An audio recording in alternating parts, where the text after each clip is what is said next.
Hey guys, welcome to this new video. In this video, I have Philippe with me and we're gonna talk about real estate in Vietnam. So Philippe is from the US and you are starting your entrepreneurship journey in Vietnam. So I guess through this interview, you will get some of his insights from a fresh young entrepreneur starting his business overseas, and obviously because you are focusing on the real estate market, we're gonna digest some of the key things for you. So maybe I'm happy to have you here. Maybe you can start by introducing yourself to our audience. For how long you've been here, what are you working on? Yeah, sure. So great to meet everyone, and pleasure to be here. My name is Philip. I'm the co-founder and CEO of this company called Homebase, and what we do is we provide home financing, especially for expats and locals alike here in Vietnam. So far, I've been in Vietnam for basically around 1 year, so I'm still quite new to the market. But honestly, I'm very, very excited to be here, and I think it's one of the best places to be right now in terms of where the country is going and where the opportunities are. In terms of what we do exactly, again, as I mentioned, we provide home financing for expats. So traditionally, when you want to buy real estate here, it's actually very, very difficult because there's a lot of opaqueness in the market. And the same thing goes with financing, where if you go to a traditional bank, sometimes it's very, very difficult to get financing because of very expensive rates, or they won't actually lend to you because you're an expat or you're a foreigner. There's a lot of regulations. There's a lot of discomfort in the market because of that. And what we aim to do is we actually aim to sort of provide transparency to a lot of our customers and help them buy real estate. And fundamentally how it works is, if you want to buy a piece of property here in Vietnam, you put in a portion of the money and we actually put in the rest of it.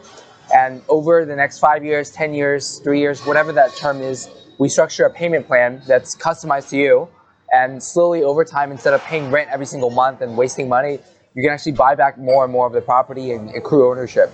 And I think for us, the value proposition for us is that a lot of our customers are living here anyway, they're paying rent, and rent here is getting more and more expensive. And that's actually going to nothing, right? So you might as well just try to buy a piece of real estate and have more ownership, and over time, as property prices increases, you actually take part in that appreciation as well. So that's a little bit about our company and a little bit about me as well. Okay. So the good thing I found is that you are a Singaporean-based company. So you have some partner, mostly Singapore co-founder, right? From Asian.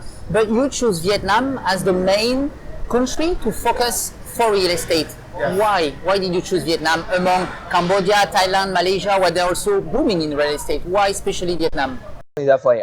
When we were looking at the Southeast Asia market, as a whole, we're pretty excited actually about, various countries across the entire geography, right? Because I think honestly, if you just talk to anyone, in this region, in Asia, they'll tell you that Southeast Asia is basically going to be the future of the world, right? It's growing super fast compared to even countries like China or India, right? Where in the past 15 years, those are the countries that mainly grow very fast.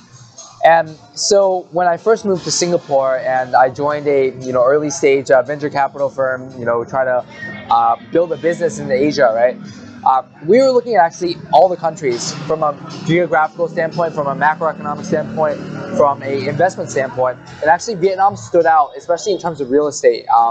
And I'll tell you why. And the reason is because when we look at countries like Cambodia or Indonesia, we just felt that there wasn't a good mix between the amount of excitement in the market, it's growing super fast, and also the regulation, right?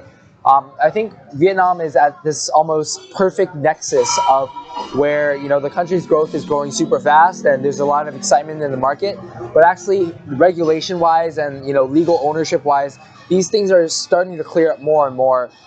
Especially in terms of real estate, where you see that the government is actually trying to liberalize. So in 2015, actually, the government just pushed a new law in the market that actually now allows foreigners to own a piece of property and allows foreigners to take access of primary market properties here in Vietnam. And so we see there's a very young and exciting population. I think something like 70% of Vietnam is below 35 years old. We see a very exciting sort of macroeconomic standpoint where because of the US-China trade war, a lot of the manufacturing, a lot of the bigger companies, including Apple, Samsung, Panasonic, is moving here. So geographically, or these macroeconomic trends actually point to a very positive future. And then we also see a very high affinity for real estate ownership, right?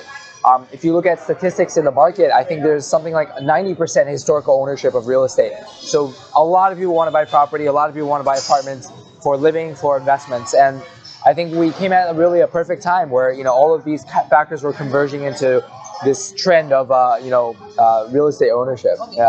So you summarize here. So economics, demographics, ownership for foreigner. Yes. There is this common sense of everyone in the West say, yeah, Vietnam is a communist country. Yes. It's hard to do business. The tax are very high. What is it? I mean, we both have a company here. We are doing business in Vietnam. Yes. Can you tackle a little bit this common sense of Vietnam? It's hard to do business in Vietnam. Definitely. I actually, come from a very sort of similar standpoint actually initially because, I spent most of my life in the U.S. and also I moved to Singapore. Before that, my family lived in South Africa for a while as well.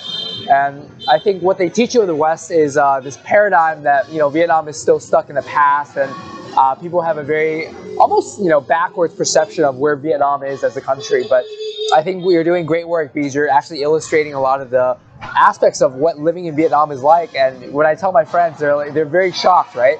I think, as with all developing countries, there's going to be challenges with doing business here, right?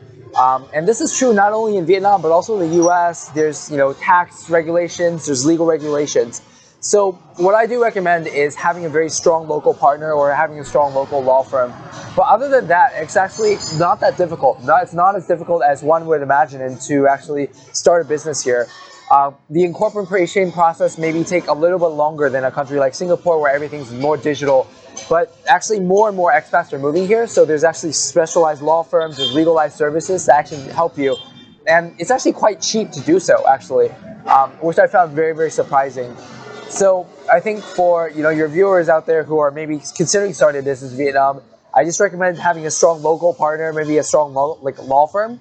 But other than that, in terms of doing business, I think everyone here is actually very, very supportive in terms of foreign entrepreneurs coming here and trying to change the market, trying to make investments in the market.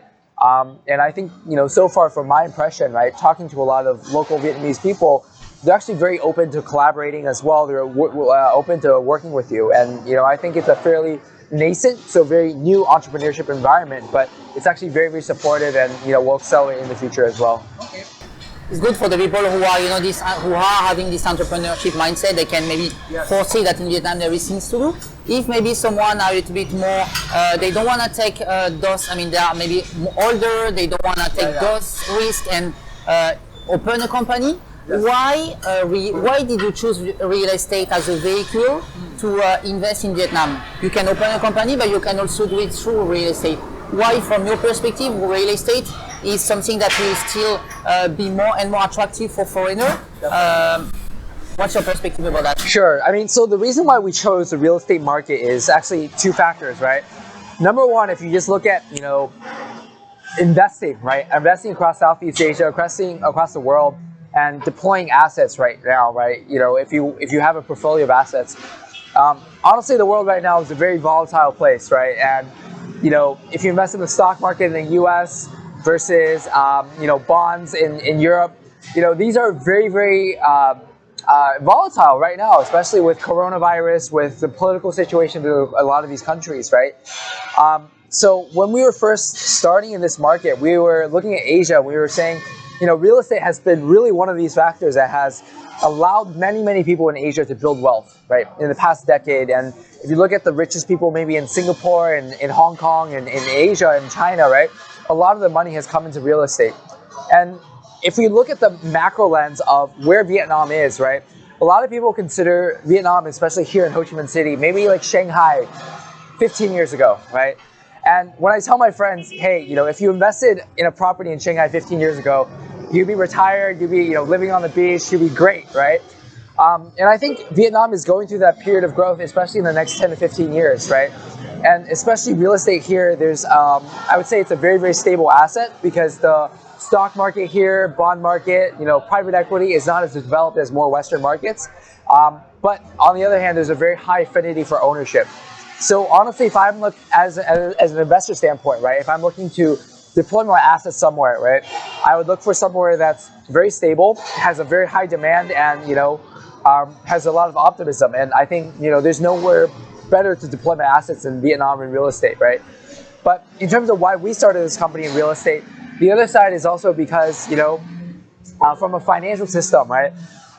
You can approach it from an investor, but as home buyers, as locals who want to live in a property, want to buy a property, the financing system here in Vietnam is still quite nascent and still quite immature, I would say. So we really saw a gap in the market in terms of what we could do in terms of providing value for locals and helping them finance property, and that's why we decided to tackle it from that angle, and really add value to that part of the real estate ecosystem.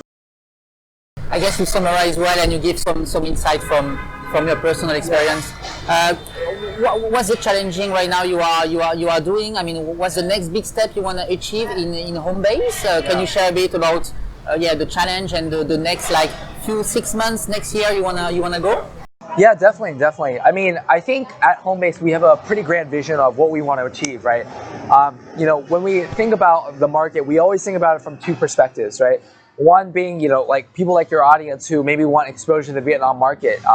Right now, for a lot of these type of people, for a lot of investors who want exposure, right, it's very hard to actually deploy capital and enjoy the appreciation unless you actually come here, you physically buy property, right? And one of the really exciting things that we're doing is, essentially we're helping a lot of people take equity positions, take small positions in properties across Vietnam. So our platform in the long, sort of vision is basically be able to construct a asset management platform, right? Where even if you're living in France or another country, you can actually deploy even a small amount of capital across all the different real estate assets, right? The other side of the market is actually very interesting as well, which is working with a lot of locals, right? Right now, again, the financial system is very, very broken, and our goal is to be able to help a lot of these locals be able to buy property, be able to, form a house, because right now prices are getting very, very expensive, and it's really hard to build a family, especially if you don't have a lot of money or if you're young and don't have a lot of saved up, right? So our vision is basically to really change how home financing is done, and be able to allow investors to access the market, and also allow locals to sort of build a home, build a future, and buy the dream home from day one as well. Okay. Yeah. Very good sharing. But what I suggest you is we can make another video in 1 year or 1 year and a half, so we will see the progress of Homebase and how the market will change in this 1 year. Yeah. Okay. That'd be great. Thanks, Philippe, for having you. It was a pleasure to have you, and I see you in the next video. Awesome. All right. Thank you. Bye bye.